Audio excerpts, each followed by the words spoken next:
Minha intenção não é de desrespeitar a vítima e nem os familiares, é apenas de divulgar o caso. O assassinato de uma travesti na Serra está sendo investigado pela polícia. E uma travesti foi assassinada ontem com 2 tiros em um bar.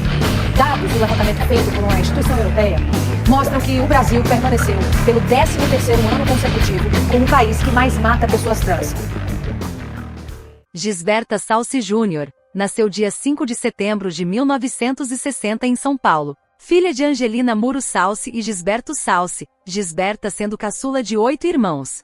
Quando nasceu, uma das irmãs dela tinha 12 anos e ela conta que a Gisberta tinha uma pele mimosa, muito branquinha e que ela sempre gostou muito de dançar. Jacine também conta que ela vestia suas roupas e ela considerava Gisberta a sua bonequinha de brinquedo. Segundo a irmã dela, ela gostava de brincar com as meninas. A mãe da Gisberta chegou a sentir que algo estava errado com ela, tendo inclusive, um dia sido levada a um médico e dito que ela era assim por excesso de mimos. A criança cresceu e aos 14 anos, após o pai morrer, avisou a mãe que ia ser mulher. Gisberta tinha uma expressão de gênero feminina na casa de pessoas amigas, e na presença da família optava por roupas mais livres de conotações de gênero. Aos 18 anos, decidiu sair do país e partir para a França após notícias de discriminação e mortes ligadas à transfobia na Casa Verde, em São Paulo, e com medo decidiu se mudar para um país que ela acreditava ser mais seguro. Voltou ao Brasil pelo menos uma última vez, fez hormonização,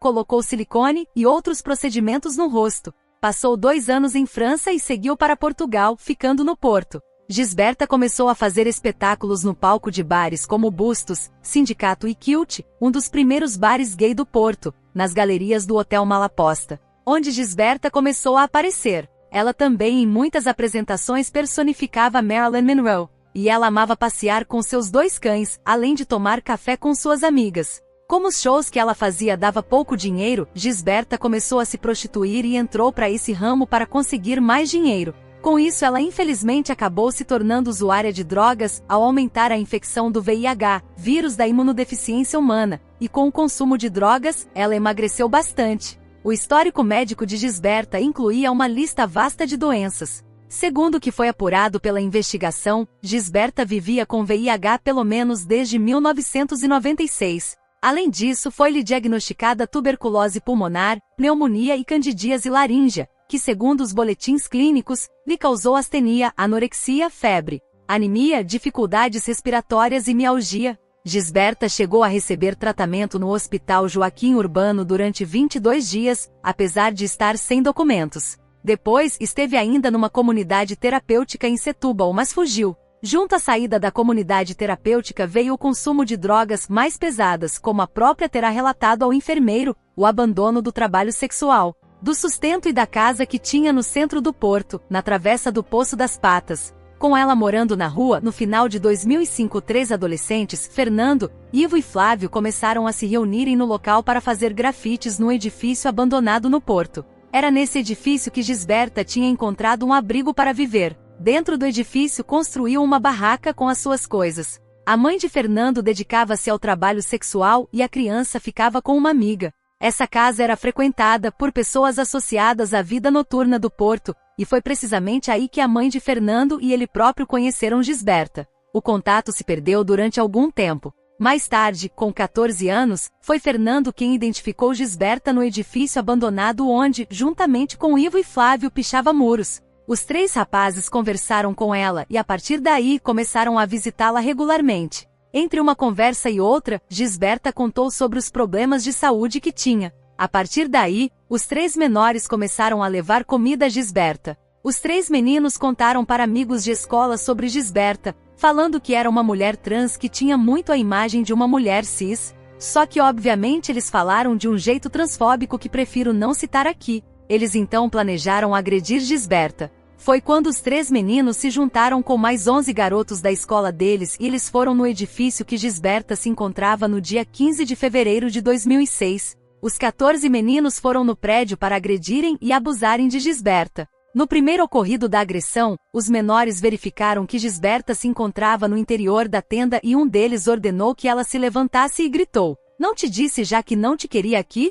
Gisberta saiu da barraca, ao mesmo tempo que respondia que não tinha para onde ir. Flávio pegou uma pedra e arremessou na direção da mulher. atingindo na região frontal. Após terem jogado essa pedra nela, Gisberta cai no chão sangrando e tentou se levantar alguns minutos depois, mas um outro menino chamado David derrubou ela pro chão novamente. Após isso, todos os meninos, com exceção do Vitor Santos, começam a agredir ela com paus e chutes. Com as dores, Gisberta começou a gritar e o grupo fugiu com receio de serem pegos pelos seguranças do parque de estacionamento que ficava perto do prédio. Os mesmos meninos que ofereciam comida para Gisberta se juntaram com os outros 11 rapazes para agredirem ela no mesmo local. Gisberta, muito machucada, mal conseguia ficar em pé. Ela então ficou deitada em cima de um colchão, tremia e já tinha sangue seco em sua cabeça. Esses mesmos 3 meninos que alimentaram ela dia antes e também que agrediram ela voltaram ao edifício e perguntaram se ela precisava de ajuda e ela respondeu que queria apenas um cigarro e que deixassem ela em paz.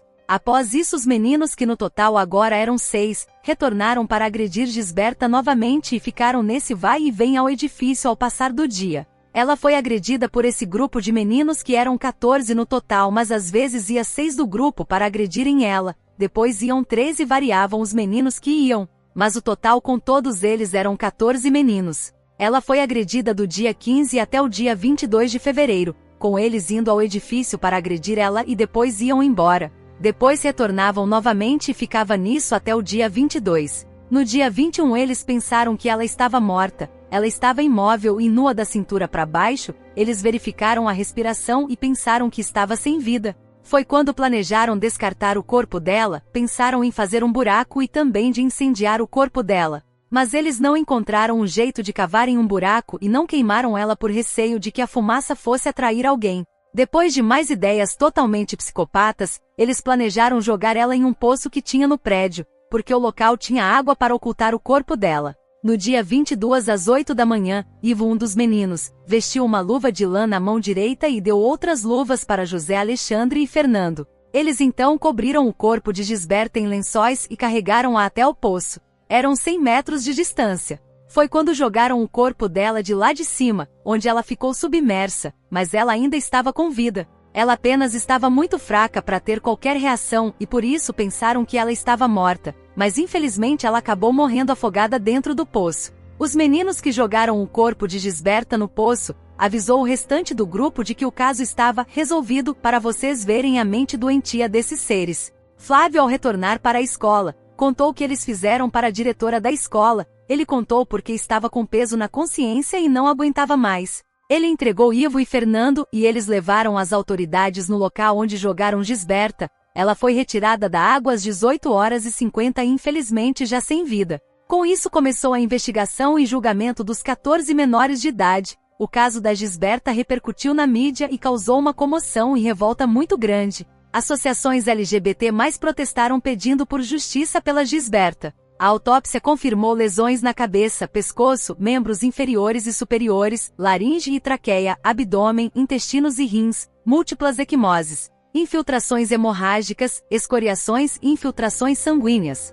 Vitor Santos era o mais velho do grupo e o único com 16 anos. Por já ser mais velho, o processo seguiu para as varas criminais.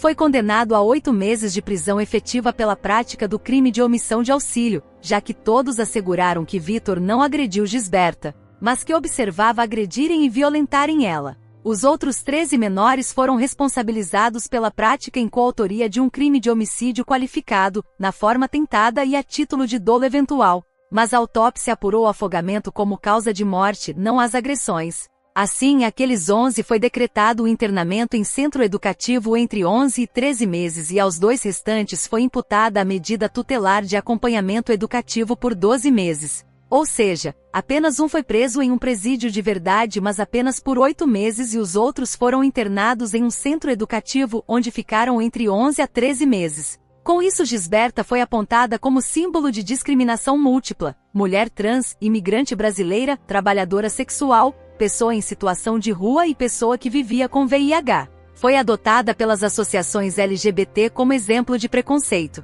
Ela também foi inspiração para diversos artistas que lançaram poemas, músicas, documentários e etc. Além também de usarem seu nome em instituições e ter ganho uma rua com seu nome, Rua Gisberta Salsi Júnior, na cidade de Porto onde morava. Além também de melhorias nas leis do país. ela se tornou um símbolo de resistência e luta contra a transfobia. E esse foi o triste caso de Gisberta Salsi Júnior, que foi assassinada aos 45 anos por 14 menores de idade.